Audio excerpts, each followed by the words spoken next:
我最后再说一遍，龙来境内一族进行龙来。今日过后，这里就是我大扶桑的地盘。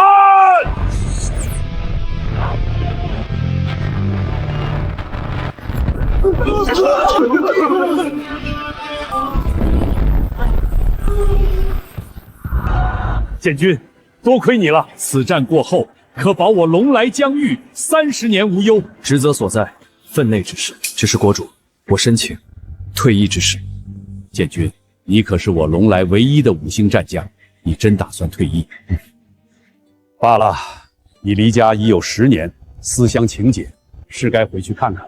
建军，鉴于你这些年的赫赫战功，国家商议决定授予你龙文证书。相比普通退伍证，手持此证可视作我亲临，可调动一切资源。此等殊荣，全国仅此一例。那多谢国主了。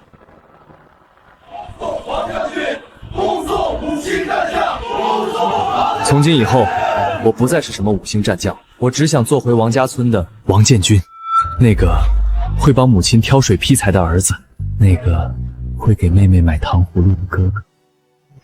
从容10年，想必母亲和小雅也很想我吧。小雅妹妹，别怕嘛，哥会很温柔的。求求你们放过我女儿吧！我儿子是当兵的，他马上就要回来了。老东西，还你儿子了，说不定早就死哪个山沟里了。更何况他保家卫国，连自己亲妈和妹子都保不住，他不是废物是什么？哥，你在哪儿呢？怎么还没回来？王大虎，王二狗，为国尽忠，九死一生，你们竟敢辱我家人！你他妈谁呀？搁这儿多管闲事儿！爸，你喝醉了，这就是你口中的那个废物啊！放开我，哥！找死！啊！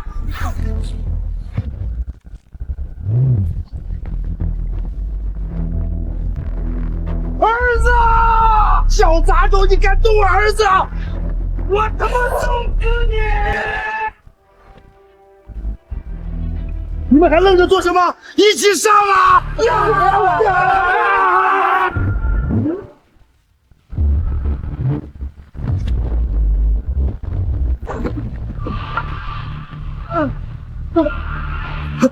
不要！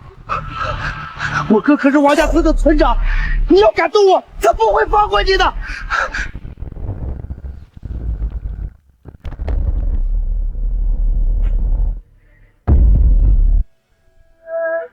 小雅，别怕，哥回来了。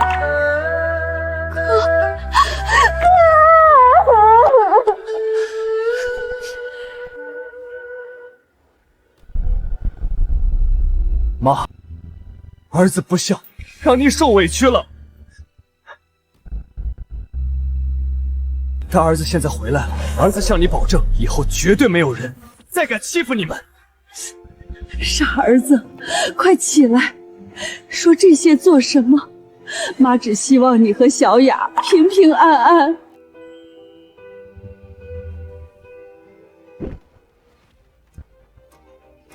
王建军，你一个丧门星，一回来就伤人！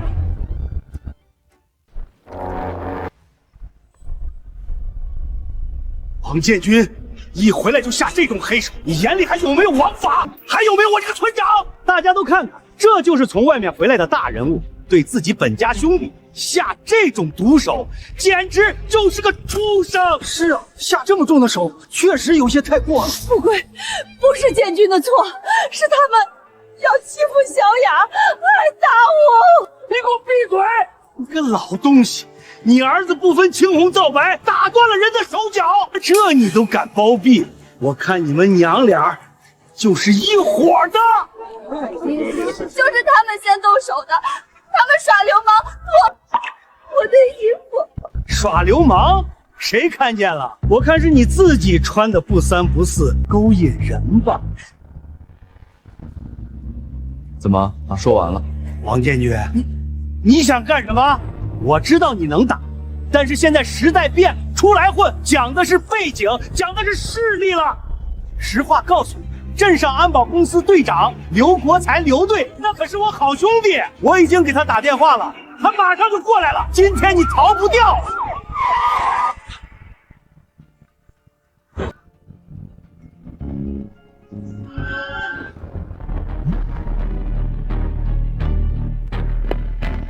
刘队，您总算来了，您可得替我们做主啊！王建军妹妹勾引我弟弟和侄子，事情败露后就重手伤人，简直目无法纪。王兄弟，你放心，哥哥今天一定给你秉公处理。谁是王建军？是，就是你，光天化日之下行凶伤人。别说本队长没给你机会，有什么身份提前说出来。我刚退役。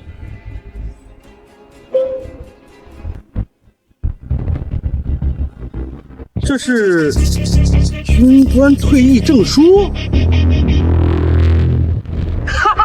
你他妈真是笑死本队长了！你伪造退役职位也做得专业一点好吧？还他妈5星战将！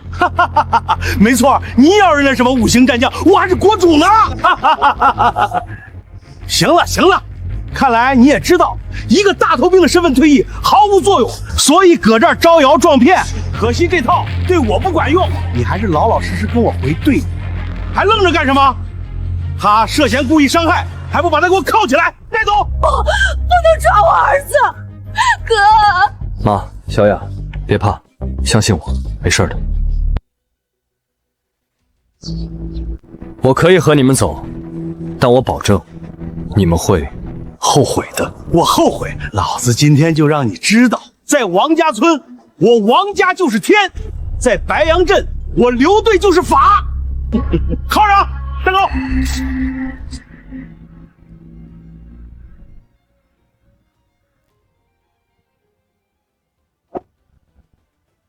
我能打个电话吗？打电话，行啊，让你打。我倒要看看你个穷当兵的能叫来什么大人物给你撑腰。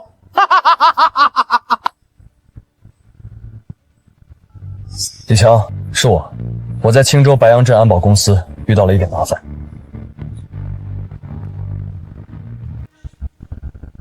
装模作样，接着装。本队长倒要看你究竟还能装到什么时候。都看见了吧，这就是胆敢得罪我王家的下场。刘队已经答应了，会把王建军这个案子办成铁案，让他牢底坐穿。建军这次实在是太莽撞了，只怕是凶多吉少。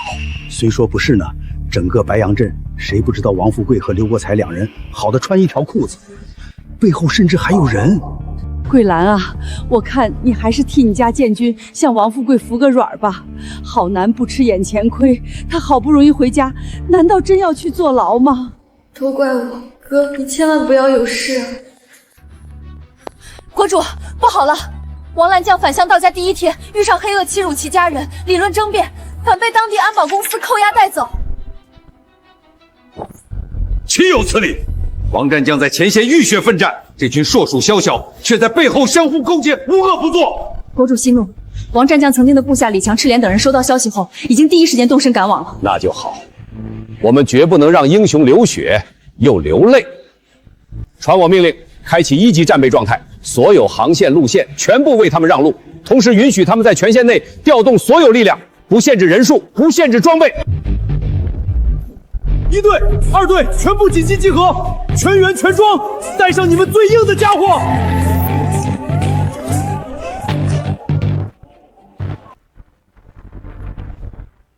出发，目标白杨镇安保公司。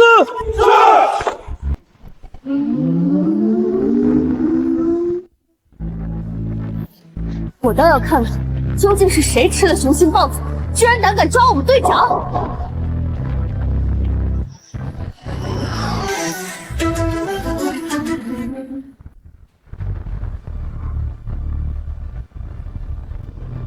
目标确认，全军出击。王建军，本队长再给你一次机会，老老实实把口供签了。我还能给你定个激情伤人，判你个3、5年。颠倒黑白，无耻之极。这王家村白杨镇的天，确实应该好好想一想。要是不签，我这审讯室里的手段可多着呢，保证让你把干过的、没干过的事儿，统统哭着喊着认下来。你他妈的说话给脸不要脸是吧？给我装深沉是吧？老子今天就让你知道什么叫规矩。我再说一遍，你会后悔的。这一棍的代价，你也承受不了。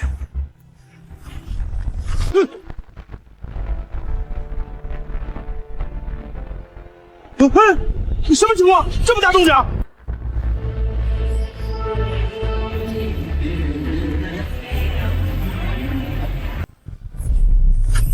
我看谁敢动我们队长！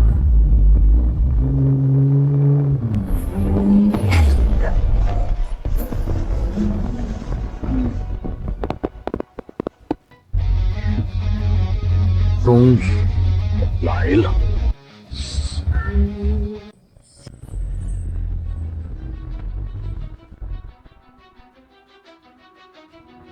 不许动！全都抱头蹲下，放下武器！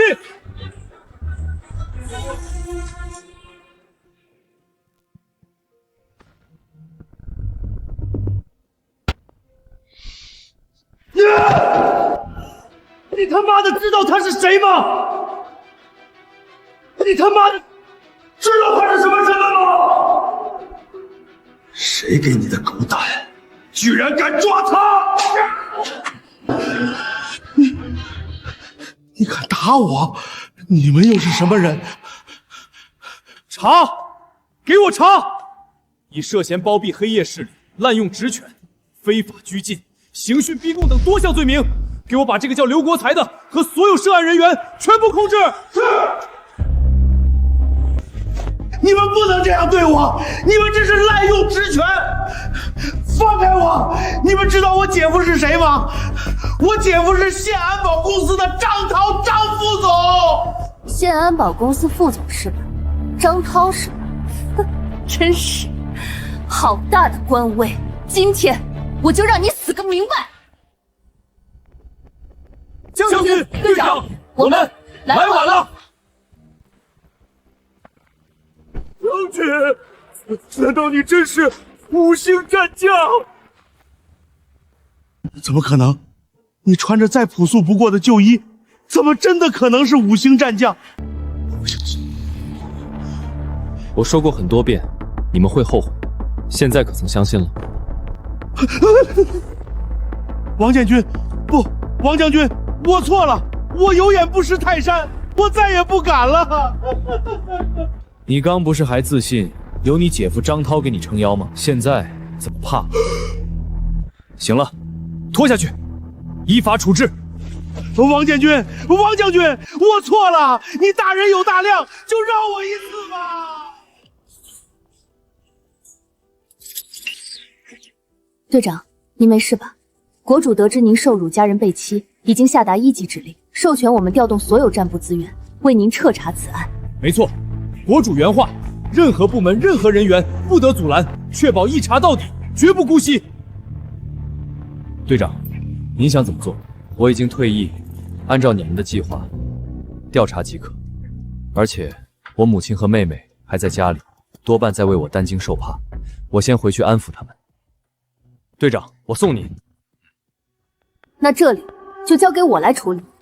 队长您放心，我一定将这刘国才背后将这什么副总张涛以及青州的蛀虫全部挖出来。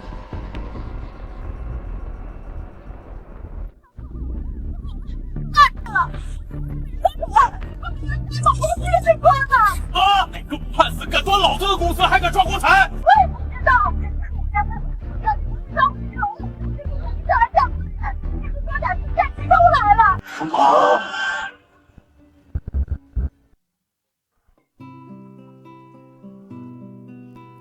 妈，您别担心，哥从来没有骗过我们。他说会平安回来，就一定会回来的。桂兰啊，你这是在等建军回来，你怎么就是不相信呢？是啊，王富贵在村里只手遮天，横行霸道。建军落了他的面子，他怎么会善罢甘休？就是，胳膊拧不过大腿，你抓紧带小雅去给他们认个错，服个软，建军说不定还能少受一点罪。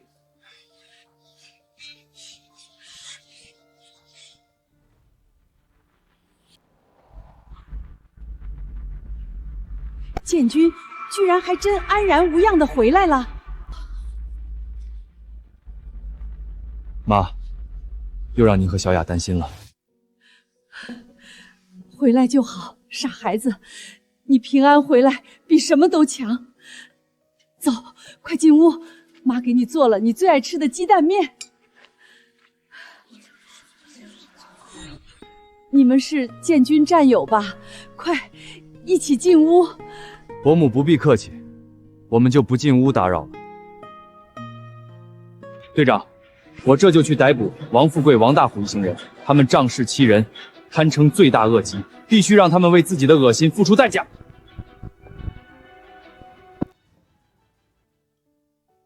吃吧，只要哥哥在，天就塌不下来。而且，哥哥向你保证，所有欺负过你的恶人，欺凌过乡亲的恶人，哥哥我一个都不会放过。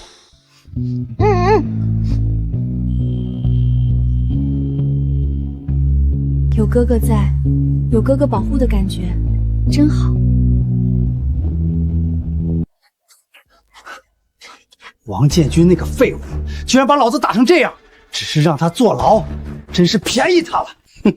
哼，慌什么？他进去了，不是还有他娇滴滴的妹子和老娘吗？待会儿趁天黑，咱们再摸过去。今晚老子非要好好爽一把！行了，现在都什么时候了？刘队突然被抓，整个安保公司也被端了，你们俩就不能消停一点吗？大伯，有什么好慌的？咱们背后可是张涛、张副总撑腰，你看，而且刘队肯定是有其他原因，绝不会是因为王建军。就是，要真是因为他，那群荷枪实弹的士兵端了刘队后，就应该立即冲进来，把我们也按住了。现在呢，我们不照样一点事儿没有？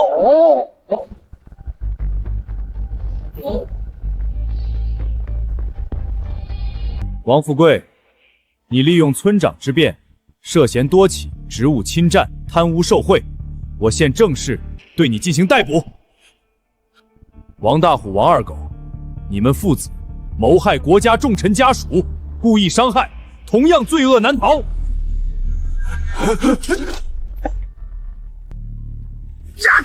放开我！你们是什么人？就算我们有罪，也不该是你们抓我。没错，你们没权利抓我们。而且你知道我们背后是谁吗？张涛，张副总，他绝对不会放过你的。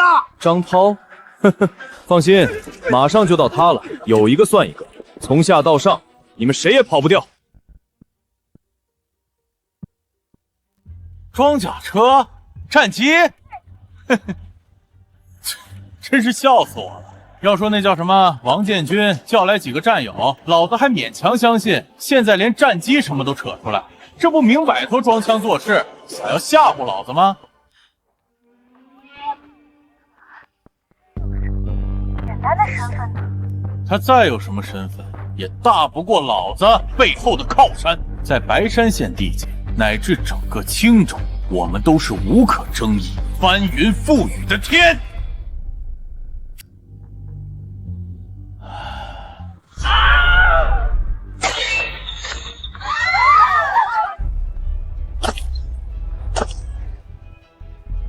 你就是张涛。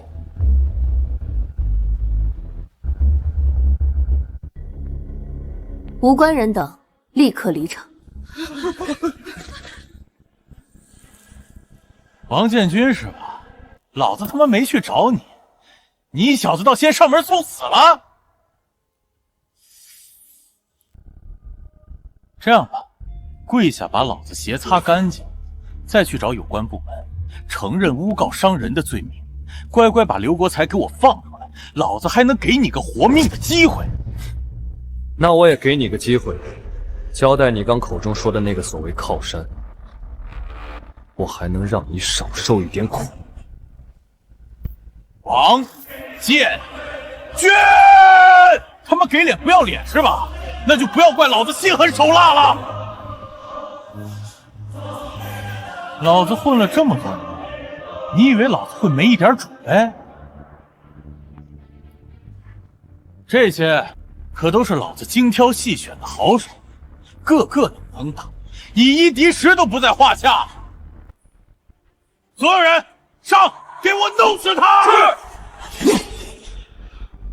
就这些土鸡瓦狗给你的底气吗？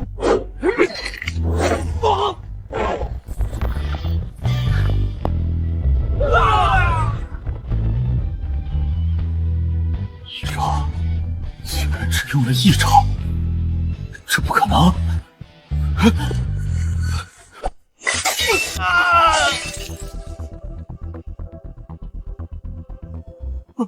不要杀我！你要敢动我一下，我背后的人绝不会放过你。我承认，你有些实力，但你根本不知道我们背后的势力究竟有多恐怖，是你永远无法招惹不起的存在。招惹不起？你们一个个还真蠢得无可救药。事到如今，你该不会还真天真的以为他只是一个普通的退伍兵吧？他不是一个普通退伍兵，那他是……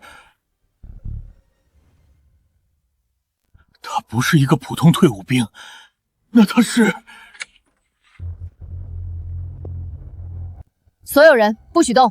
青州纠治院办案，立刻封锁现场，所有物品、痕迹全部封存。你们也一样。王家村事件我们已经了解，但你们也不能私下动手报复。队长，我和李强是奉国主特令前来驰援，属于战时特调。青州各方面可能并不知晓您5星战将的身份，我这就去和他解释。不必了，这位秦组长说的很对。如今我已退役，就理当遵守规矩，按照律法办案。秦队长救我，快点救我！魔鬼，他就是个魔鬼，他想要杀我！张涛，你现在说这些没有意义。我们今天来，只为调查王建军家属受辱一事，以及所牵连出的支撑你和刘国能违法乱纪的背后之人。现在你有2个选择：第一，你一个人扛下所有罪责，身陷牢狱；第二，交代问题，检举你背后的人，还能争取宽大处理。我说，我交代，只要你别把我交给他们就行。保持距离。是泰山会，我们青州有一个泰山会，会长是青州建设集团的吴振雄吴会长。这次王家村的事儿，也是他授意我压下去的。他说王建军只是个退伍兵，掀不起风了。泰山会吗？真正的大鱼终于浮出水面了。那么下一个清算的目标，就是你们了。吴振雄泰山会，果然是他。把他带回去，连夜审讯，同时收集固定证据，把他吐出来的每一件事都给我定死。王建军同志你好，我是青州检察院组长秦之宇。你好，秦组长。就是这位与其家人受辱，从而引得战部震怒，甚至惊得省州连夜成立调查组。看上去好像有些平平无奇。王建军同志，关于你家人的遭遇，我向你和你的家人表示歉意。我们一定会依法严惩所有犯罪分子。不过，我也要直言，你以非正常渠道动用战部力量介入地方调查，这种行为极为不妥，也不符合规矩，开了一个很不好的先例。放肆！你知道站在你面前的这位是什么身份吗？你有什么资格随意评判、指责他的行为？赤莲，秦组长，我也有2点要说。第一，我没有向任何人施压，只是打了一个电话，陈述家人受辱的事实。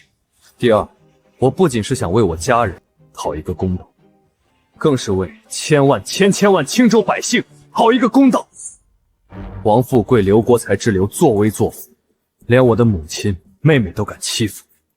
要是换成无权无势的普通人，你觉得他们就会收敛吗？不，他们只会变本加厉。所以，我既然有能力，也就有能力为他们发声，为他们挣一个公道。总而言之，张涛已经交代，他们背后乃是横亘青州政商各界的庞然大物泰山会。你能做的也就到此为止，后续交给我们就好。你最近也多加小心，从张涛做派看，你就该知道泰山会的行事风格。秦组长，你这么说，是早就了解过这个所谓的泰山会？青州这几年所有的土地拍卖、工程项目，背后基本都有泰山会和吴振雄的身影。像刘国才这些安保公司，只是他们敛财看门的狗。其实早在你退役出事之前，我们青州方面就已经暗中调查，可就是抓不住他们确凿的证据。这么说来，这泰山会和这什么吴会长，倒还是有些本事。是吴振雄打来的。您好啊，秦组长，我是青州吴振雄啊。听说你们指导工作和我们泰山会产生了些误会。吴会长，我们办案讲究证据，不会冤枉一个好人，也不会放过一个坏人，不存在什么误会一说。秦组长，何必这么见外？这样，中午我做东，咱们边吃边聊，也好把情况给你把事情说清楚。吴会长，吃饭就不必了，既不符合规矩，也没有必要。好得很。在青州这1亩3分地，还从来没有人敢不给我吴振雄面子。老九，提醒一下张涛他们，把嘴巴闭严实点儿，也告诉会里兄弟们，只要有我吴振雄在，青州的天就擦不了。去吧，为我们铁面无私的秦组长好好送上一份大礼。等他处处碰壁，查无可罚，他就会愿意坐下来好好谈一谈。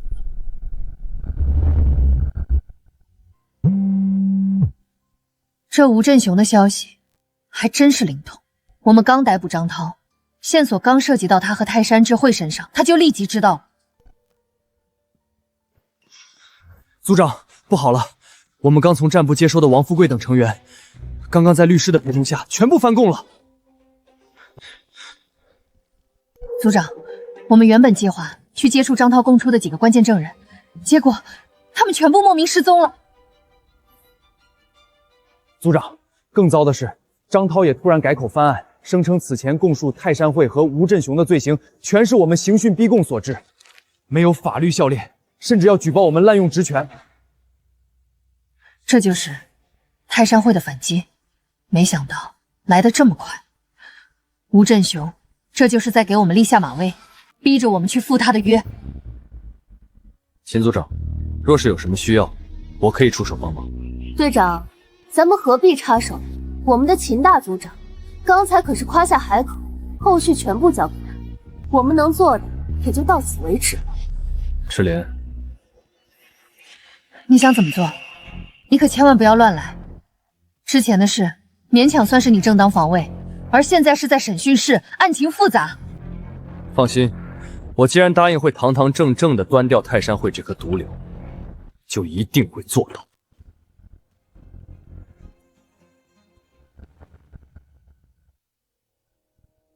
张涛，你应该明白，负隅顽抗是没有用的。拿出你之前的态度，老老实实交代泰山会和吴振宏的罪行，是你唯一的出路。两位领导，我还是那句话，我只是个小人物，哪认识吴会长这种级别大人物？你们要是不相信，大可以给我上刑，就像之前一样。正如你所见，我们轮番审讯，用尽办法，也撬不开他的嘴。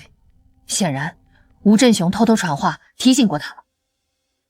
不是撬不开他的嘴，也不是他的嘴有多硬，而是因为你们问错问题。面对你们的询问，他刚才足足撒了17次谎。当提到吴振雄的名字时，他的手下意识地在裤缝上摩挲，重复了3次。还有，当审讯员手机不小心亮屏时，他看到屏保上的小男孩时，他喉结的滚动频率骤然翻倍，眼神也有0.2秒的失焦。这些都是内心焦虑、想要撇清关系的典型应激反应，同时也说明他最在乎的不是获罪入狱，也不是吴振雄的警告和威胁，而是他藏在暗处精心保护的那个孩子。普通退伍兵根本不可能有这么强的犯罪心理侧写本事。你究竟是什么身份？我承认，你刚才分析的每一个微动作，每一处心理反应，全都在张涛身上得到了印证。但是有一个问题，经过我们前期调查，张涛的确有过2段婚姻，但膝下并无一个子嗣。所以我说，是他藏在暗处的孩子。秦组长，既然你还不相信我，那我们打个赌如何？你待会儿进去，按照我刚才所说审讯张涛，要是还撬不开他的嘴，以后这起案子的调查我绝不插手，全部听你安排。好，我跟你赌，而且要是你赢了，在不违反原则的情况下，我可以答应你任何一个请求。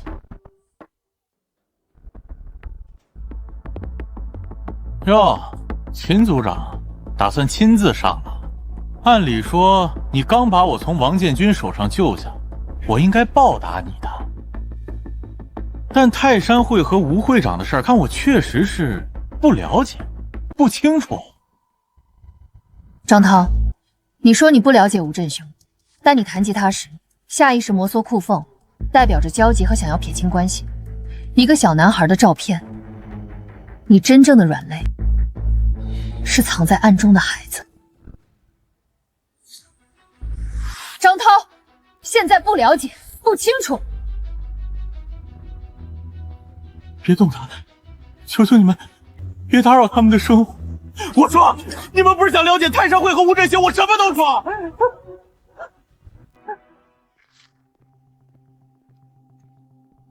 太好了，现在有了张涛的口供，哪怕没有物证，也完全足够对吴振雄以及泰山会进行监听和逮捕了。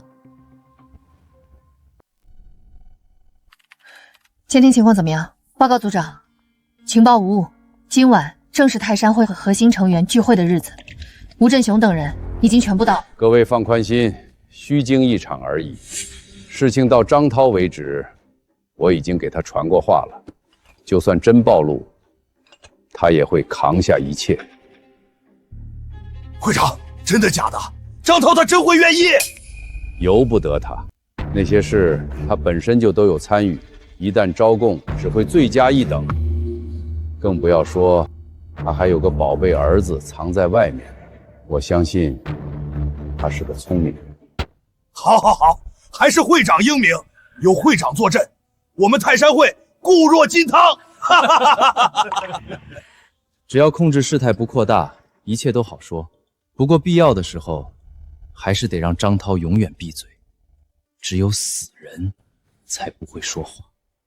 放心，这点我早有安排，所以各位都把心放肚子里。等到明天天亮，青州依旧是我们的天下。干杯！干杯！会长英明！草菅人命，抗拒调查，无法无天，简直是无法无天！这样不也挺好？在他们自以为能逃过一劫的时候，在他们陷入最疯狂美梦的时候，让他们从天堂坠入无尽的深渊。没错，现在布局已成，人赃俱获，事该收网了。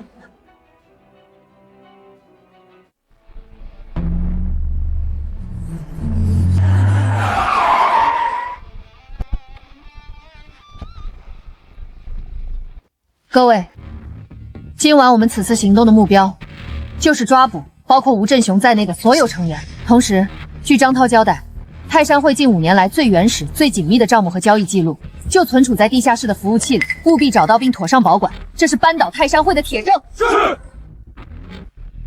会长，张涛那边你有安排？那王家村什么退伍兵叫王建军的，你打算怎么处理？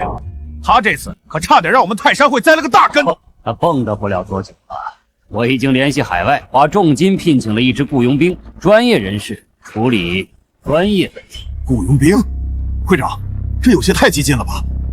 非常之时，行非常之事，釜底抽薪，斩草除根。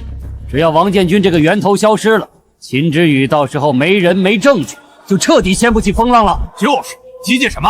青州可是咱们的地盘，咱们说了算。就算会长不让雇佣兵动手，我也会给他安排场意外车祸。放心吧，这支雇佣兵12人，装备精良，而且全是退役的三角洲和海豹，擅长渗透与暗杀。对付手无寸铁的王建军，简直是杀鸡用牛刀，绝对万无一失。说的这么厉害，我倒是想要好好见识一下。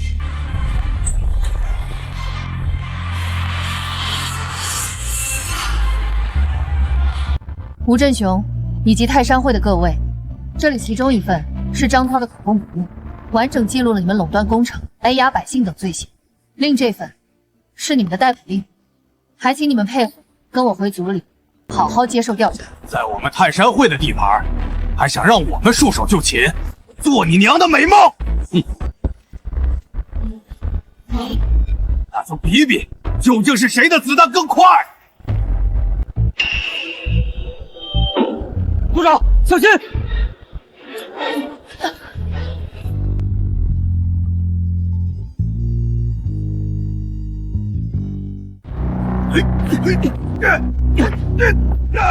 放开我！快点放开我！你这是做什么？配合秦组长调查是我们的义务。我相信秦组长一定会秉公办案的。秦组长，还请见谅，我是兄弟莽撞。吴振雄，你少在这欲盖弥彰，你还是老实交代，你雇佣的那些雇佣兵现在在雇凶杀人，这可是重罪。秦组长，我就是和刚才这位兄弟一样，开个玩笑而已，你怎么还当真了呢？不过我确实得提醒这位王兄弟和你的家人一句，最近小心些，真让人沉塘或者剁碎了，那可就不好了。你是在威胁我？王兄弟，你怎么也误会了？我都说了，是提醒你。组长，地下室的服务器和硬盘全部被破坏了。把这些物证以及他们全部带回去调查。组长，这吴振雄完全是人前一套，人后一套，而且他已经彻底疯了，居然雇佣境外雇佣兵，必须立即通缉，抓捕他们。秦组长，我不建议发布通缉令，因为一旦把这伙亡命之徒逼上绝路，他们很可能狗急跳墙，无差别伤害整个青州的百姓。那，你有什么办法？吴振雄刚才不说了吗？他雇佣这伙雇佣兵是为了对付我吗？更好，我等着他们上路。你是打算以自己为饵，引他们出来？这太危险了！对方12个人，还都是顶级的职业军人，你一个人和送死没有区别。秦组长，相信我，放在我曾经的战场上，这种规模的行动，顶多算到餐后点心。好，我同意你的计划。我们会在外围布控，一旦你出现任何意外，我就会率人不计代价强行介入，确保你的安全。可以。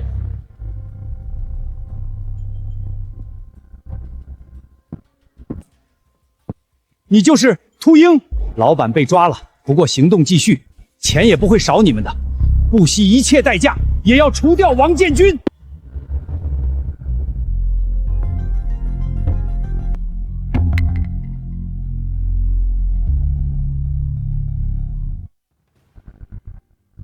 组长，这个绿点就代表王先生。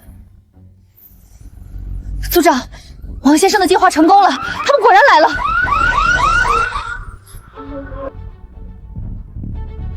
各单位注意，所有人员注意，目标出现，目标出现！一旦王建军放出信号，所有人立即冲进去。鹰眼就位，目标已锁定。很好，阿尔法小组，你们从3点钟方向主攻，贝塔小队从9点钟方向策应。鹰眼，你自行寻找狙击机会。是。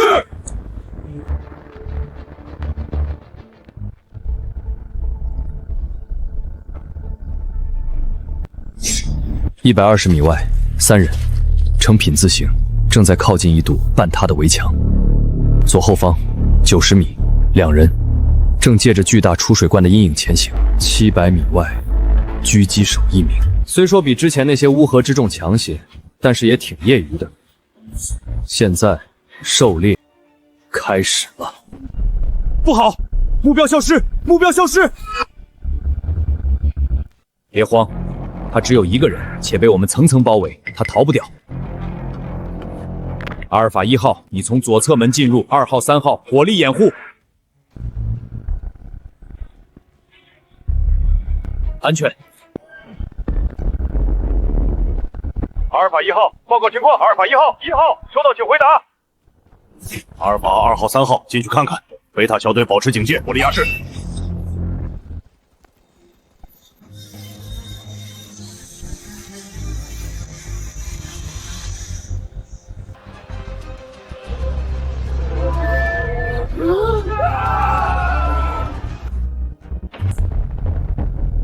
发生什么事了？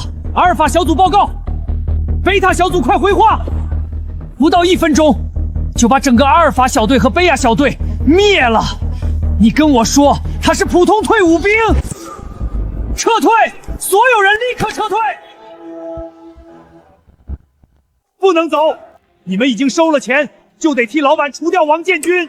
法策，你他妈给我滚开！我是答应了，但并不意味着我会带着兄弟们去送死。那个王建军就是个魔鬼，我在三角洲都没有打过这么诡异的仗。现在想走，晚了。今天你们谁也跑不掉。鹰眼，掩护我撤退。收到。终于找到你了，给我去死吧！你再厉害，还能挡住子弹不成？这。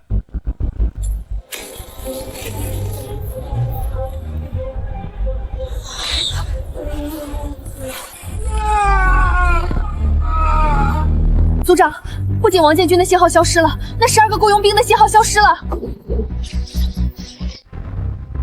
王建军，王建军，你听得到吗？回话！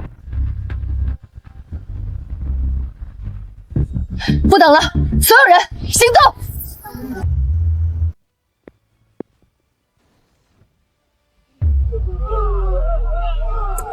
！12个顶级的职业雇佣兵，现在却好像死鱼般被堆成了山。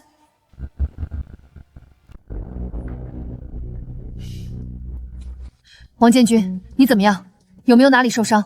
没事，我都说了，收拾他们几个，简直和吃饭喝水般简单。既然你没事，为什么刚才我叫你不回话？你都不知道我刚有多担心。耳麦，应该是刚才打斗时不小心掉了。拿下，立即带回去审讯，必须要坐实吴振雄买凶杀人的事实。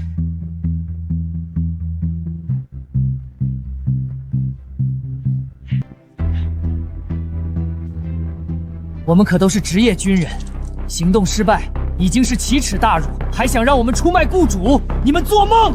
可如果是我要你们交代。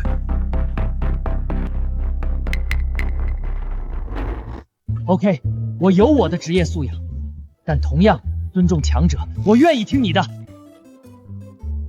没错，我们收了1000万美金，目的就是除掉你。我的手机里有沟通记录以及定金的转账记录。组长太好了，有了他们的证词证据，就能够彻底给吴振雄和泰山界他们定罪了。连张涛一个小角色尚且翻供狡辩，更不要说早就见惯大风大浪的吴振雄。而且他被捕时那副有恃无恐的样子，显然给自己留了退路。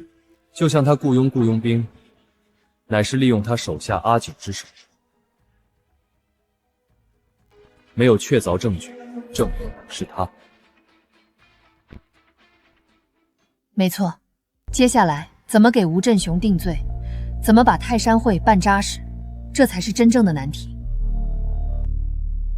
行了，时间不早了，我得先回去。有什么需要，随时给我打电话。心理测下大师，身手高超，你究竟还藏着多少秘密？你究竟还藏着什么身份？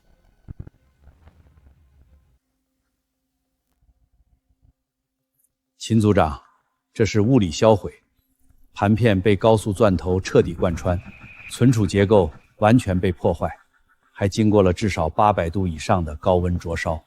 李教授，您帮忙再看看吧。这些数据是我们扳倒吴振雄的唯一希望了。秦组长，不是我们不想帮忙，而是我们连一块完整的存储芯片都找不出来。从技术上讲，恢复可能性为0。没错，动手摧毁硬盘的本身就很了解数据技术和网络存储。怎么办？我们所有的努力似乎又一次回到了原点。就像王先生说的一样，现在查出的证据更多涉及整个泰山会，而没有确凿指向吴振雄。以他的身份和地位，他有无数种方法可以脱身。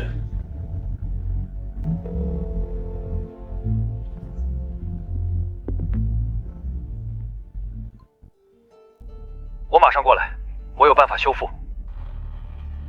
没用的，在场所有的技术专家都说了，恢复的可能性是0，数据已被彻底销毁。这个世界上没有绝对的0，他们销毁的只是物理结构，但磁介质还存在，就一定有痕迹留下。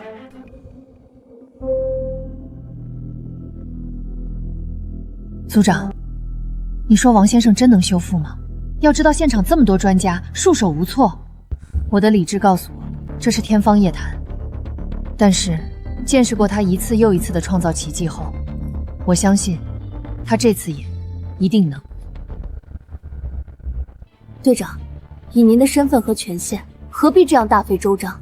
您若不想暴露身份，只需我向上面打个招呼，一道指令下来。别说吴振雄、泰山会，整个青州相关势力都得被连根拔起。我已经答应秦组长，既然已经退役，就是个普通百姓，不该动用的特权，就不要随意使用。更何况，我这是代表千千万万的百姓，一起讨公道，当然得堂堂正正。各位专家教授，还请等一等，我有一朋友正在赶来路上。他说，他有办法修复这些损坏的硬盘。秦组长，我们理解你想破案的心情，但我们这些人都是数据修复领域的专家，像这种物理销毁的硬盘，根本没有修复的可能。没错，秦组长，你该不会是被人骗了吧？连我们这群专业人士都毫无办法，他一个外行会有办法？你朋友是什么身份？他来了。各位专家，我没有质疑你们判断的意思，只是这硬盘已经受损成这样，我尝试修复一下，就算失败，好像也没什么损失吧。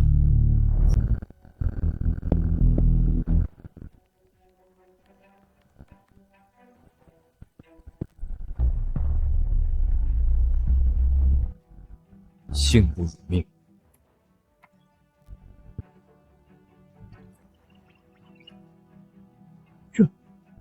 这怎么可能？5分钟，短短5分钟，不光是恢复了硬盘数据，通过服务器残存的云端操作痕迹，反向攻破他们的防火墙。神迹，这堪称神迹呀！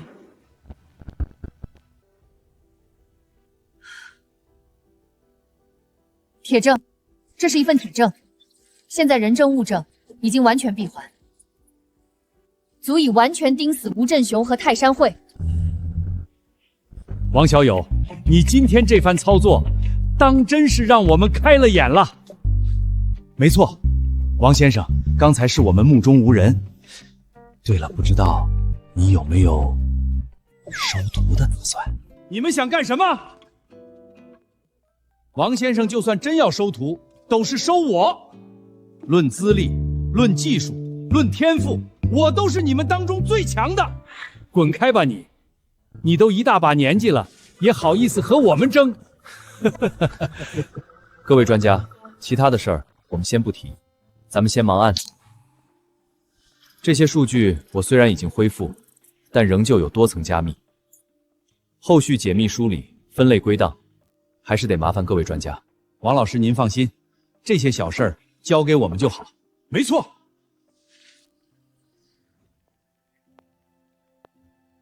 王建军同志，谢谢。如果没有你，这次说不定就让吴振雄逃脱了。帮你也是在帮我自己，更何况这些都是些举手之劳。你的举手之劳，可能是别人一辈子都做不到的事情，而且你又多了个技术大拿的身份。真好奇你还会什么？队长，第二遍喽，你完了。什么第二遍？什么完了？小说、短剧不都这样演的吗？当女主开始对男主产生好奇时，往往就是沦陷的开始吗？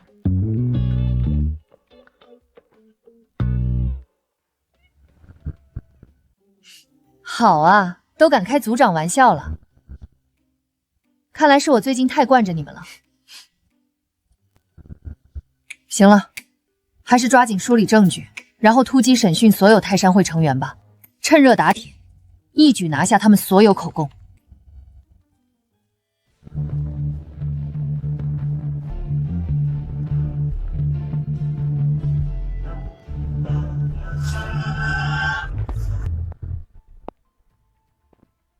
看来秃鹫的行动还是失败了。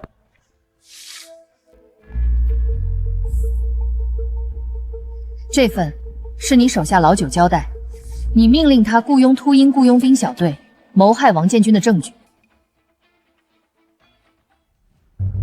这份是你硬盘里的关于泰山会非法土地交易建设的证据。这份是你泰山会核心成员认罪伏法的口供。秦组长，说完了，我认罪，我伏法，但我不是会长，我只是泰山会的大管家。真正的会长，你们永远也找不到。这场游戏，你们赢了开头，却赢不了结局。怎么了？吴振雄还是不肯认罪吗？不是，他对于指控供认不讳，只是他说他只是泰山会的大管家，真正的会长另有其人。无妨，隐藏在身的幕后黑手和木偶之间也总有根线牵着，只要现在，迟早会自己露出来的。秦组长，王老师，我们对硬盘数据又进行了一遍梳理，在最底层的数据碎片里，发现了一个名叫“长心行动善后计划”的文档框，被反复覆盖删除。长庚行动，没想到一直从容淡定的他，也有如此失态的时候。长庚行动，你知道这个长庚行动，他对你很重要。你放心，你之前帮了我这么多，这次我一定帮你调查清楚。他既然出现在泰山会数据里，吴振兄就一定知道些什么，我再去审审他。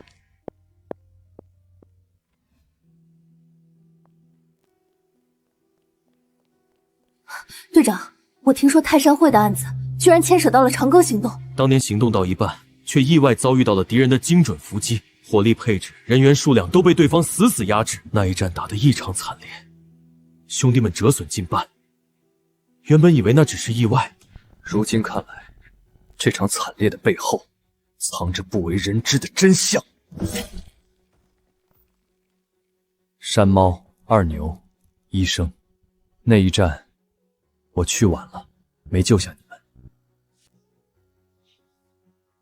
你们放心，我一定把事情调查清楚。秦组长，我劝你到此为止，所有的罪行我都认了，你也能向上面交差了，没必要再深究。吴振雄，没什么到此为止，我们只一查到底。你还是老实交代泰山会真正的会长，以及你那批数据里的长庚行动善后又是什么情况？那什么长颈行动我不知道，不过你要真想知道我们会长身份，我倒是能告诉你。其实就算你知道了，意义也不大了。他为人谨慎，这会儿说不定已经出国了。是谁？有什么意义？我们自会判断。江南4大家族之一的宋家，家主宋华年。你们说，张涛是我养的狗，而我则是他养的狗。这个所谓泰山会，从一开始就是为帮宋华年控制青州，以及为他的儿子提供源源不断的资金支持。对了，让王富贵去王建军家捣乱，欺辱他家人，也是宋华年暗中授意。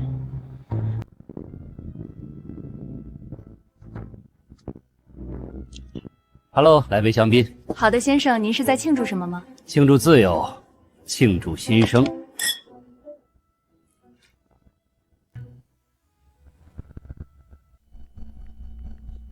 王师傅，破解了！那个常规行动善后计划文档，我们已经初步破解了。主要内容是在一个代号“常规”的行动结束后，有一笔高达9位数的巨额美金打到了瑞士银行的秘密账户。经过追踪，账号应该属于江南4大家族之一的宋家。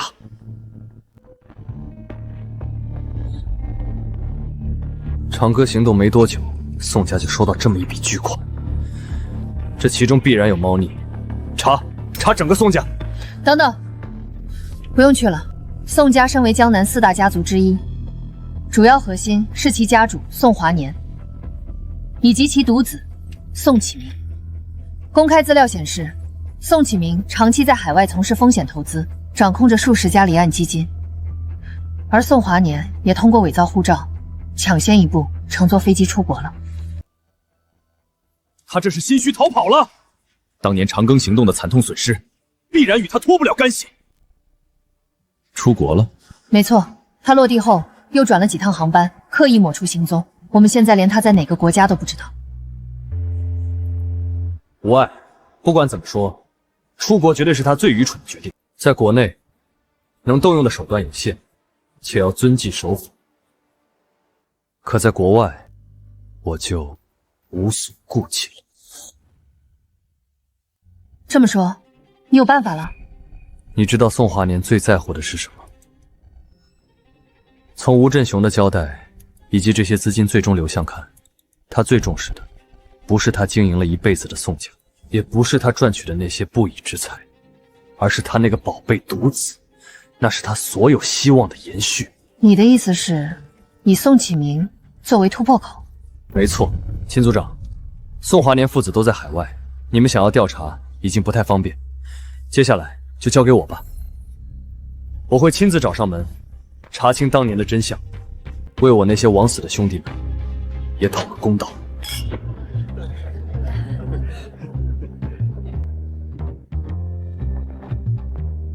宋，恭喜你，你就是个天生的赢家！你这月居然又在股市赚了好几个亿。赢家？不，相比而言，我更喜欢另一个称呼——造物主。启明，泰山会和吴振雄的事情暴露了，只是不知道那事暴露没。我已经抢先出国了。你也小心点，特别是那叫王建军的，有些邪性。爸，放心吧，这里是国外，我有钱、有人、有枪，不是束手束脚的国内。他们要真敢追来，我不介意送他们去见一下上帝。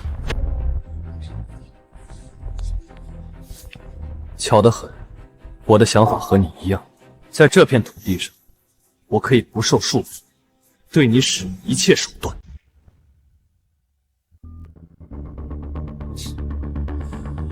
你就是我爸说的那谁，没想到你小子还真有点胆，居然敢追到这里。宋，看来你遇到了一些麻烦，需要我帮忙吗？麻烦？不，以我的100亿身价和我的能量，他连麻烦和蝼蚁都算不上。看来你宋家通过各种违法乱纪敛取的钱财，给了你很大的自信。既然这样，我就把你引以为傲的一切，统统碾碎。3分钟，不管用什么方法，金融追击也好，黑料曝光也罢，总之，我要让启明从一个所谓的华尔街精英，变成一个资产清零、被全世界追债的过街老鼠。真是笑死我了，还让我资产清零，信不信还称你过街老鼠？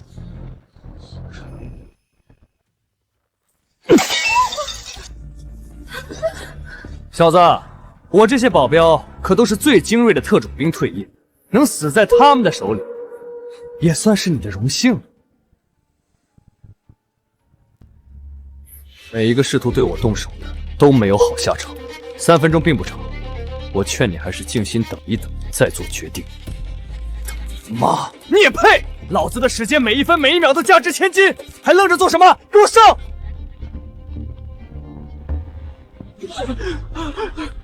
老板，不好了，我们重中持有的那只非洲钴矿股票突然暴跌了80%。这究竟是怎么回事？你给我把话说清楚！公司的流通资金可全都压在了这只股票上面。主要是因为3分钟前，欧洲有家独立环保组织指出，说矿区存在严重的放射性物质泄漏，这才导致所有买盘消失，股价大跌。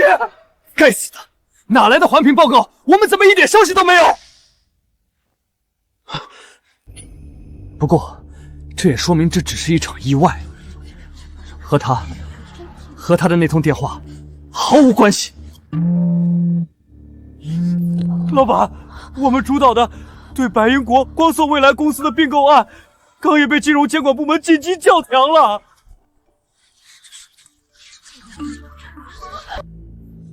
宋，不仅如此，你在长青城的硕士毕业论文被人实名举报，涉及大面积抄袭。长青城大学刚刚不声明吊销你的学位证书。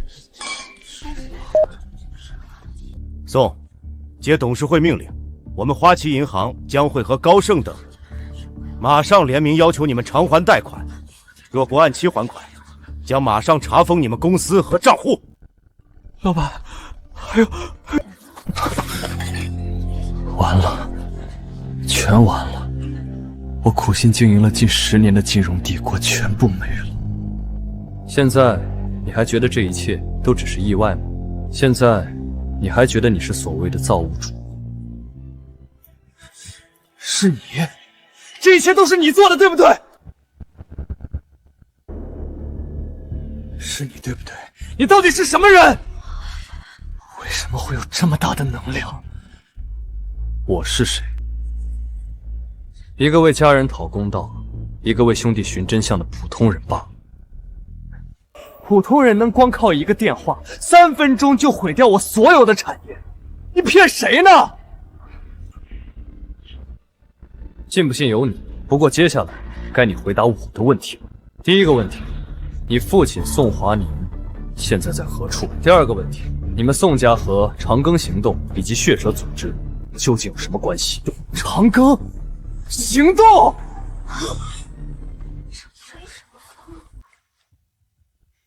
什么血蛇？什么长庚行动？栽赃陷害，我听都没听说过！你不要在这栽赃陷害！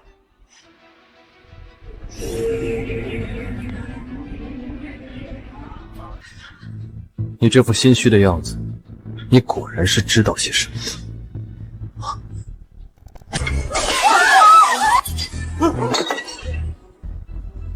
你想做什么？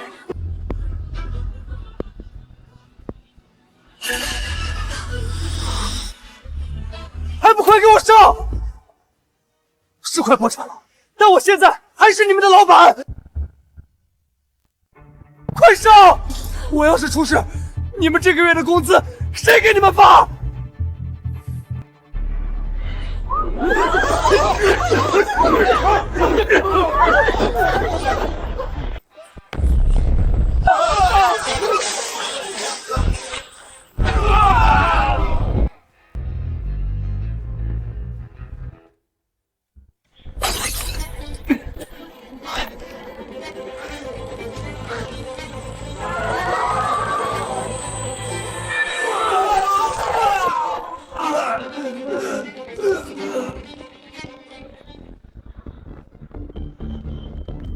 起飞！快点给老子起飞！起飞！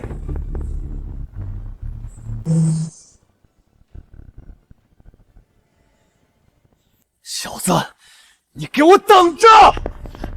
你毁了我的一切，今日的耻辱，迟早会让你1000倍、100倍还回来。小子，你不是很能打吗？你不是想知道我们是怎么知道长城行动的？有本事你上来，老子我就告诉你！上来，那你给我等好了。Oh my god！ 我的上帝，我这是看到了什么？快给我拉钩，加速！他追上来了！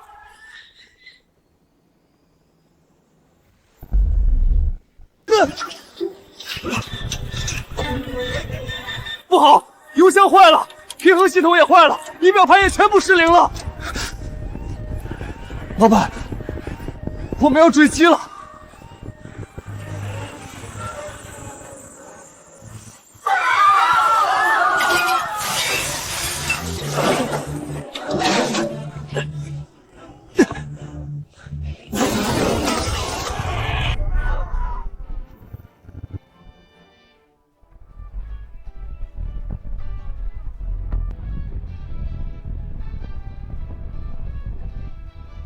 魔鬼，怪物，你不要过来！现在，我们可以回答那2个问题了吗？为什么那份所谓的善后计划会在你们的服务器里？为什么长春行动之后，你们宋家会收到那么大一笔转账？我不知道。回答错误，继续。我真的不知道，你要找去找我爸。继续。我没有骗你，我说的都是真的。我爹他为人谨慎，连我都不知道他在哪。至于你说的那什么长庚行动，我也只是偶然偷听到我爹和人打电话的。事后他再三强调我不要多嘴，具体的内幕我真不知道。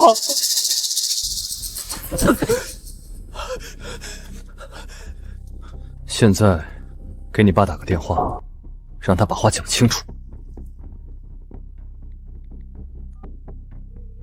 爸，救我！他就是个魔鬼，他不是人，他要杀我！你快点救救我！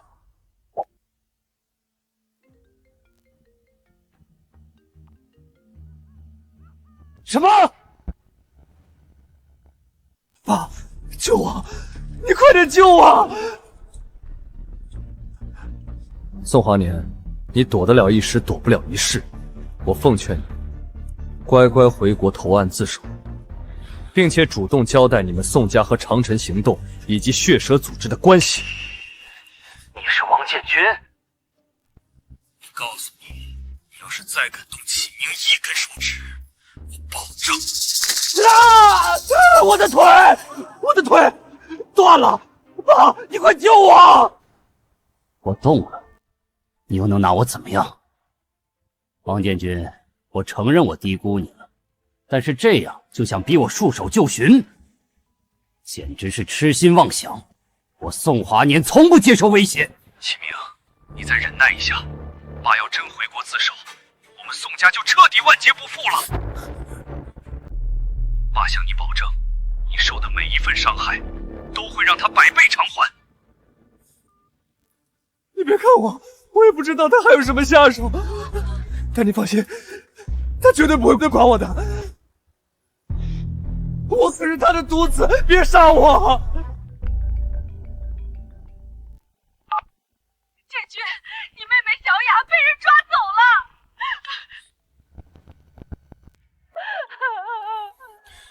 妈，你先别急，我马上回来，咱们有话慢慢说。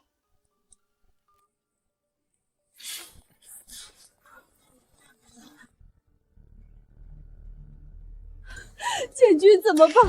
我报警，警察也没有办法。建军，你妹妹她不会有事吧？妈，你放宽心，他们是冲我来的，抓走小雅只是用来威胁牵制我，所以她暂时是安全的。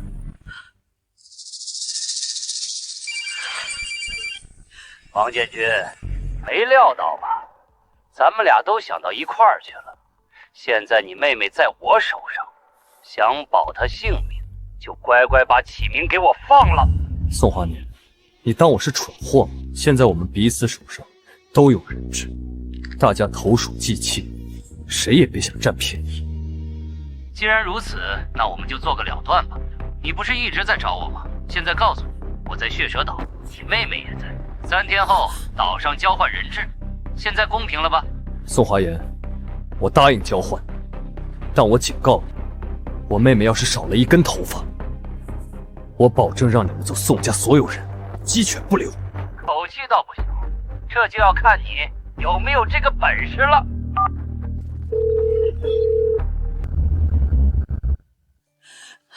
建军，你的手……妈，我没事，你放心，你就在家安心。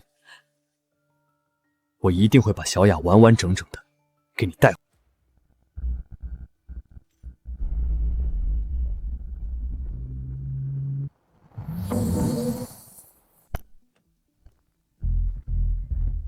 队长，是我失责，我有安排人手暗中保护小雅，但都被对方重伤了，是我的错，我应该派更多人保护小雅的。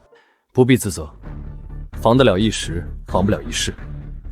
对方为了对付我，不择手段，就算今天绑架小雅没得手，也会找我其他方面的软肋。那你打算去交换人质吗？这明显是宋华言为你精心准备的圈套，就等着你自投罗网。没错，队长，血蛇岛当年可是血蛇组织的老巢，而从目前局势看，血蛇组织多半有余孽死灰复燃。宋家和泰山会很可能就是他们的着人。血蛇组织就是当年那个臭名昭著，号称只要开得起价，连国主帝王都敢刺杀的跨界杀手组织。没错，所谓的长庚行动就是剿灭血蛇组织。原本是场毫无悬念的战斗，可却意外遭到埋伏。等到队长赶到，覆灭血蛇组织，兄弟们已经死伤大半了。血蛇组织居然是被你灭掉的！我原本猜测他在军队任职特种部队长官之类的，可现在看来，他的真实身份只怕远超我的想象。这事儿既然牵扯到血蛇组织，你更不能贸然上脑。那我们得调查清楚，从长计议。宋华年不会给我们太多时间的，必须抓紧营救小雅，他是被我们牵连的。而且我有预感，长庚行动惨遭伏击，兄弟们枉死的真相，这次也要揭开了。我知道再劝也留不住你，我只有一个要求。我必须跟你一同前往血蛇岛。你别多想，我只是担心你的安危，绝不能再发生像之前雇佣兵那样的事情了。而且我是调查组组长，案件涉及的宋家父子，我应该也必须全程跟进。我也去，队长，我们已经好久没有并肩作战了。还有我，队长，你就让我将功赎罪吧。我手下的那些兄弟们也都憋了一口气。登岛的人不宜太多，你们率人在外围等候，建立封锁线。等我们救下小雅，你们行动，到时里应外合，将他们一网打尽。是，队长。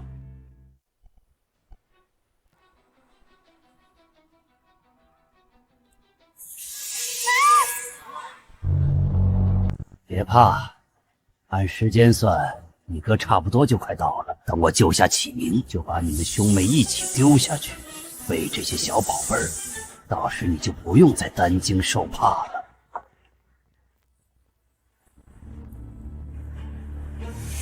哥，小雅，小雅别怕，哥在这儿，哥马上就救你下来。王建军，你胆子不小，居然还真的来了。少废话，我把她给你带过来了，你快点把我妹妹放了。你放了启明，自己去救不就行了吗？他只怕还想耍些手段。等我救下小雅，你再彻底放开他。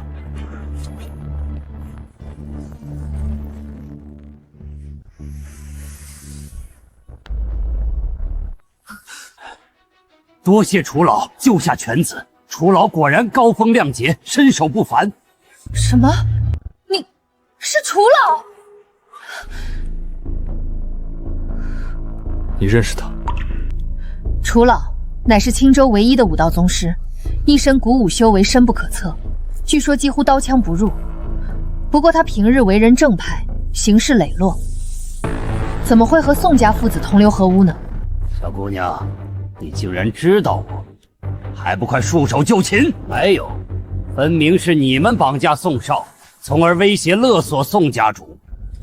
我出手帮助宋家，怎么能算同流合污？绑架勒索？楚老，这其中是不是有什么误会？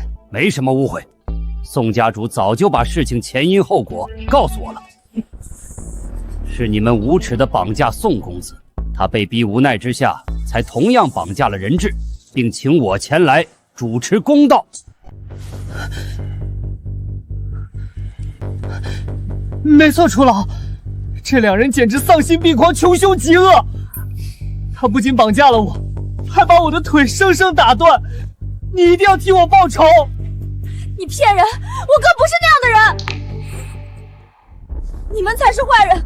他刚才还说要把我丢进蛇坑喂蛇，哥，你快跟他们解释清楚。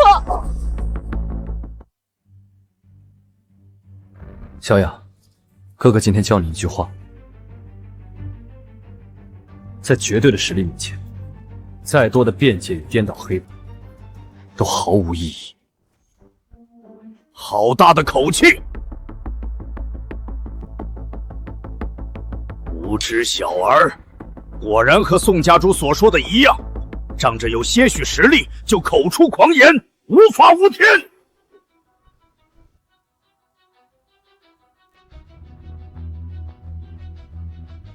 既然你不知敬畏，那我今天就让你知道知道，天外有天，人外有人了。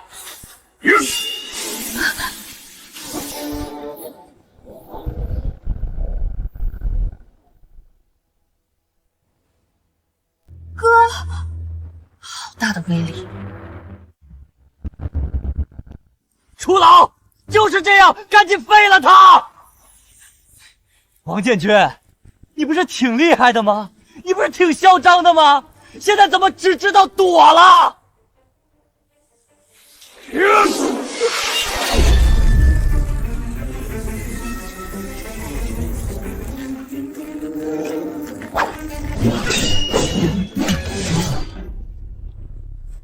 枪乃百兵之王，你一味追求花哨术法，实在有些本末倒置。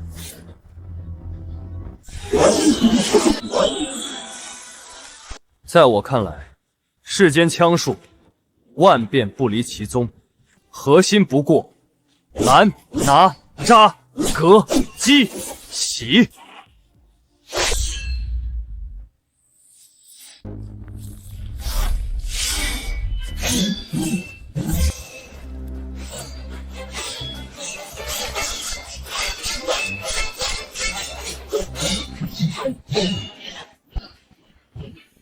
一直知道他武功高强，不过每次都是事后才赶到，这还是第一次直接看到他直接出手，果然刚猛。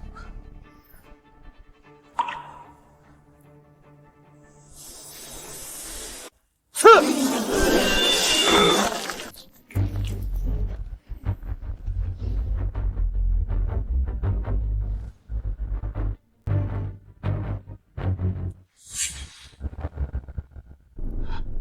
输了！我苦练枪术几十年，居然在最擅长的领域输给你个狂妄之徒。不过，纵使我败落，你也休想让我向你低头屈服。楚老，你真的误会了，我们不是绑架宋凯明，而是依法逮捕了他。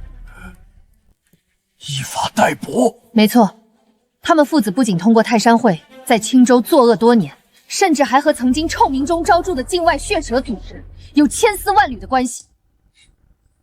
而我，是纠察组组长，抓捕他们父子，并将他们绳之以法，本就是我们的职责。这，宋家主，他们说的是真的吗？真的又怎么样？亏你还自诩什么武道宗师，连个普通退伍兵都对付不了，简直是浪得虚名！说完了。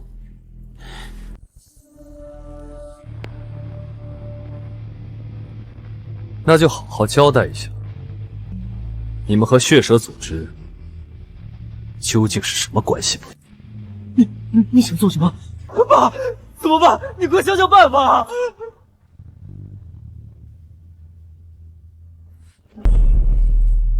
别动，都别动！这四周我埋满了烈性炸药，只要我按下去，你们现场所有人都得给我陪葬。所有人给你陪葬？你这是什么意思？以为我不敢是吧？我告诉你，这足足埋了上百斤烈性炸药，足够把方圆1公里全都夷为平地。既然你这么自信，大可以试试。你，爸，不能按啊！既然你不敢按，那就我来帮你。不要！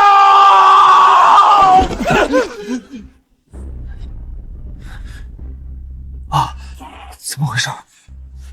难不成你买炸药买到假货了？原因很简单，你给我设下了所谓的天罗地网，我自然也有我的准备。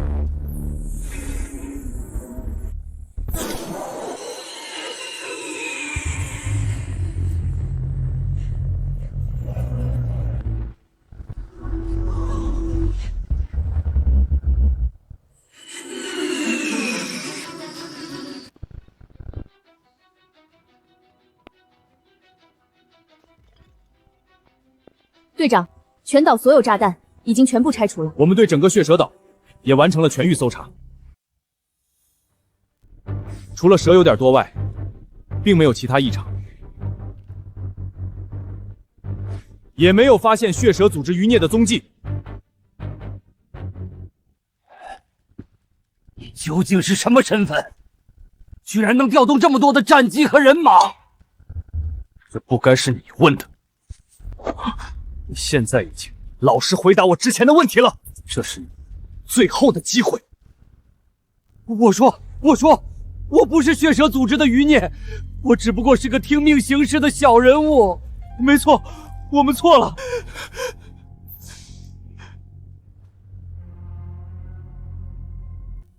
虽然我不知道那什么长庚行动和血蛇组织的具体情况，但我可以弥补，包括这些年通过泰山会赚取的黑钱，我也能如数捐出来。只求你能放过我一马。现在知道错了，可我最讨厌的就是事后道歉。还有，你觉得人命也是用钱能买的吗？陈虎，代号山猫，入队13年，长庚行动去世时，儿子刚满3岁。李默，代号2，入队8年，出往去世前刚提交了结婚申请，打算和长跑6年的女友结婚。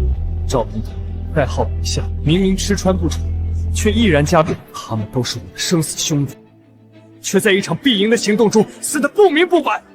哪怕我当年赶到，将血蛇组织灭了个干净，也难消我心头之恨。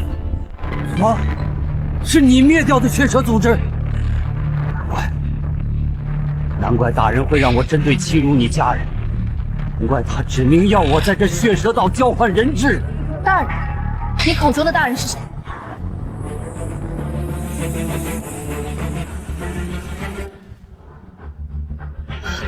不好，这烟雾有毒！好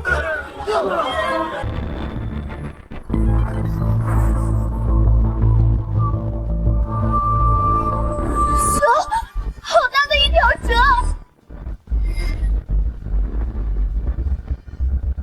王建军，螳螂捕蝉，黄雀在后。你以为自己赢了，殊不知聪明反被聪明误。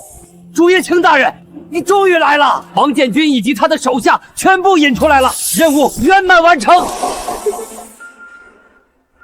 干得非常好。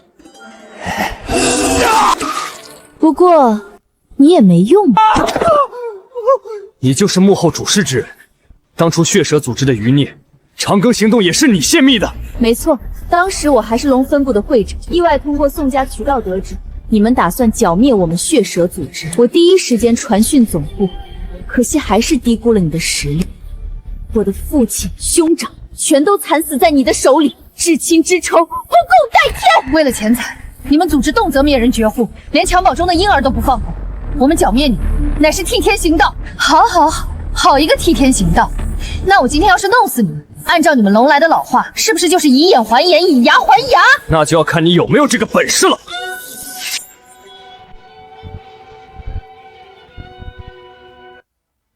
王建军，我知道你的身份，也知道你的实力。这些年，我苦练御蛇控兽之术，就是为了今日报这深海血仇。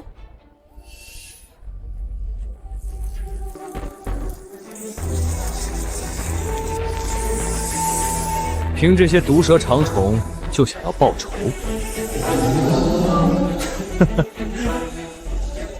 当年我能踏平你们组织，今天我照样能灭了你们这些余孽。是吗？这话我还真不相信。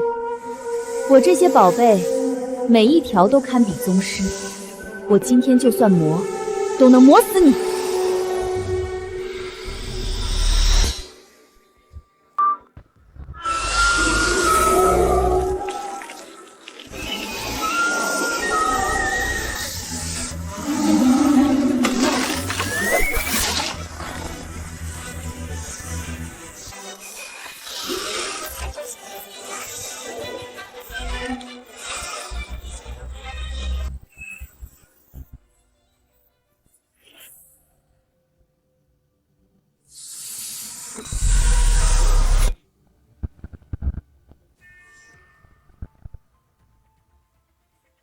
秦组长，我之前是被宋华年花言巧语蒙骗，一时糊涂，这才助纣为虐。如今我看清楚了，还请让我助你们一臂之力。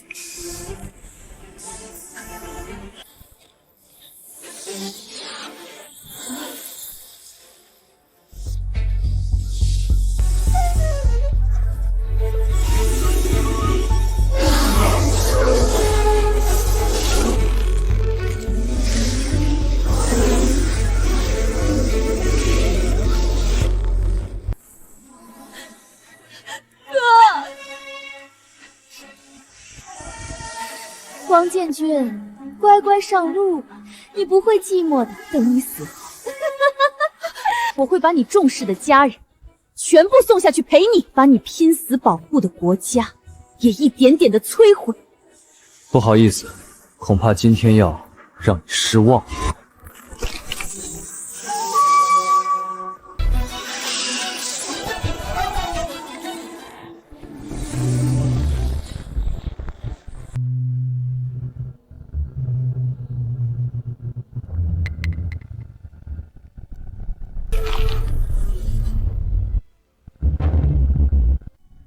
哥，你没事，真是太好了！该死，王建军，这是你逼我的！以我精血，化我蛇躯。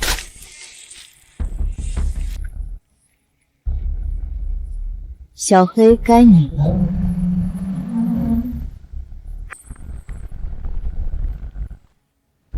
王建军，我这血饮吞噬之法，能汇聚所有力量于一体，威力增强10倍不止。我不相信，这回你还能抵挡？这么久了，终于出现一个值得我出剑。怎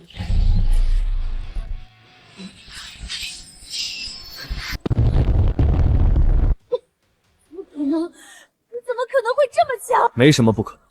自退役后，因为不是战场杀敌，我一般只用1-2成实力。而刚才这一剑，你成功让我用了4成。4成？所有一切都结束了，兄弟们，你们也终于可以瞑目了。哥，你刚才那一剑太帅了！你这些年当兵，在战部究竟是什么厉害职位？就是普通士兵，日常执行任务打打杂而已。秦组长，他们就交给你了。没问题，我已经提前联系好了专机，会把他们全部带回青州，让他们全部接受法律的制裁。这是泰山会贪污案、宋家涉黑案以及血蛇组织残余卫里的后续逃过调查和处理报告，你看看。没什么问题，辛苦你，秦组长。不辛苦，在你的帮助下，此次不仅连根拔起了死灰复燃的血蛇组织，还顺着线索捣毁了多个跨国不法组织，影响深远，意义重大，甚至连国主都惊动了。我代表调查组和青州方面，由衷感谢你为本案做出的贡献。秦组长，不必如此客气，所有宗训都是大家共同努力的结果。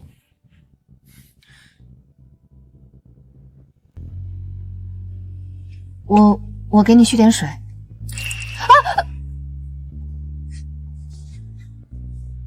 这是战部特供药膏，对各种伤痛都有奇效。哥，原来知雨姐姐是你的女朋友啊，难怪我总觉得她看你的眼神不一样。女朋友？小雅这么误会了，那她是什么想法呢？小雅胡说什么呢？对了，竹叶青，还有楚老的处置结果确定了吗？竹叶青证据确凿，等回到青州就会移交相关部门。而楚老此次主要是被宋华年蒙骗，后期还幡然醒悟，将功赎罪，应该会小惩大戒。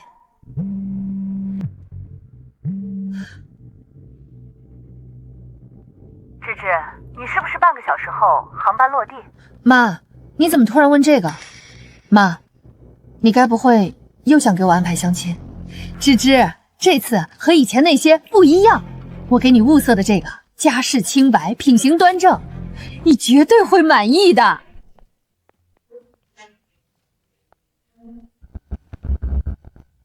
爸妈，我的事儿你们真不用操心，我心中有数。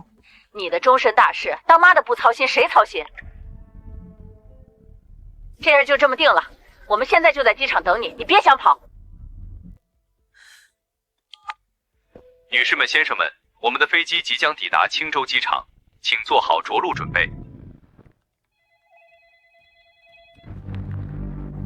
是，领导您放心，我这就安排。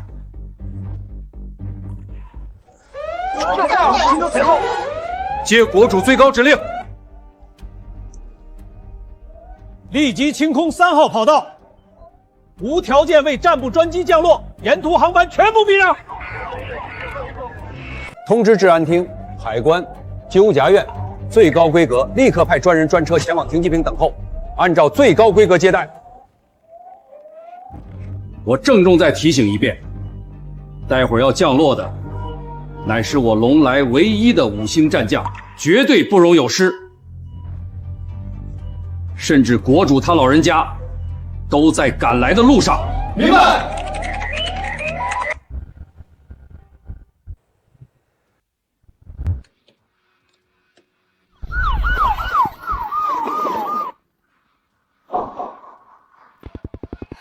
队长，这事和我没有关系，我没有泄露你的身份。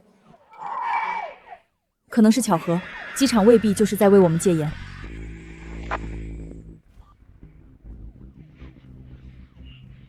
这什么情况？哪位大领导下来视察了？这么高的规格，不是战部高层，就是国主身边的重臣。秦伯父、秦伯母，你们别介意，应该是青州方面知道我回来了，所以这才大张旗鼓。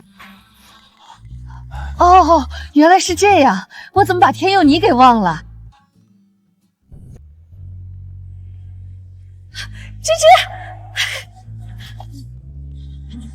女儿，来，我给你介绍一下，这位就是我和你说的楚公子。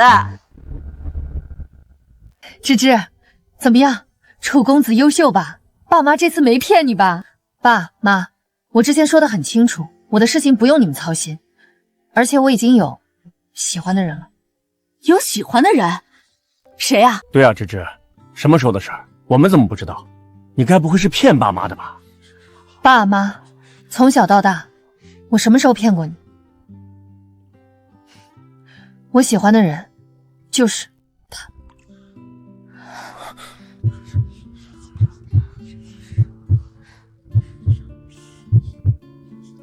小伙子，你这真是帮了我们一个大忙。没错，我家知玉每天冷冰冰的，我都差点怀疑她不喜欢男人，快把我愁坏了。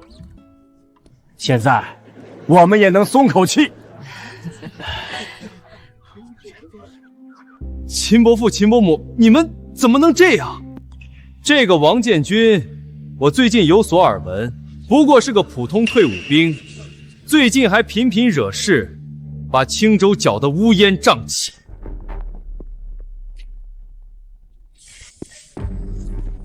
都给我老实点，特别是你的罪名不重，别再惹事。李队，你放心，这次事情过后，我就闭门潜修，不再掺和世事。如果再发生这样的事，包括我楚家所有人胆敢欺男霸女，不用你出手，我自己自首。不，我自我了断。前面这是怎么了？好像是有人在捣闹事。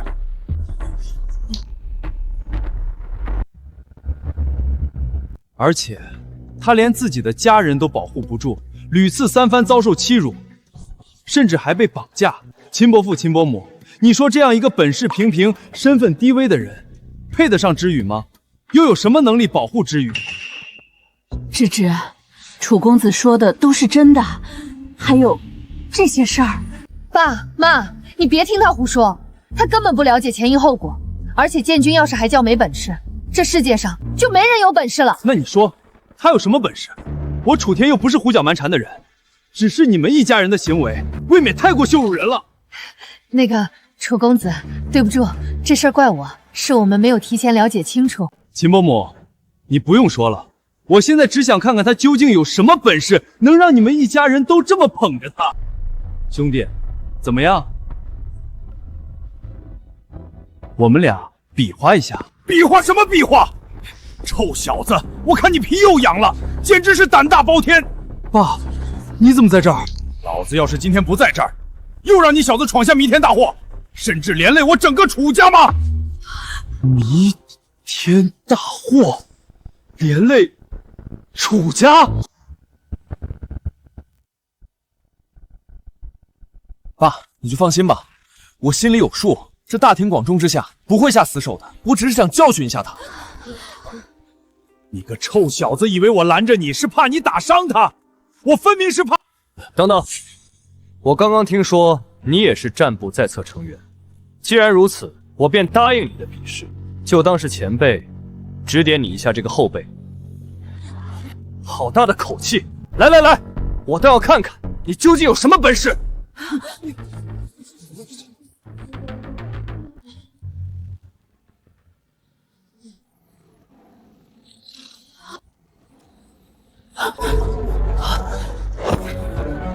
给我破！天佑，你怎么会这么强？如此恐怖的实力，你绝不可能是个普通退伍兵。你究竟是谁？你很好奇他的身份，那我来告诉你。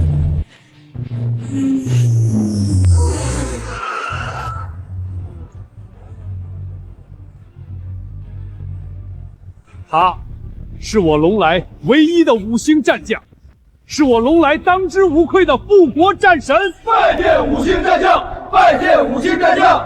拜见5星战将！拜见5星战将！参见5星战将！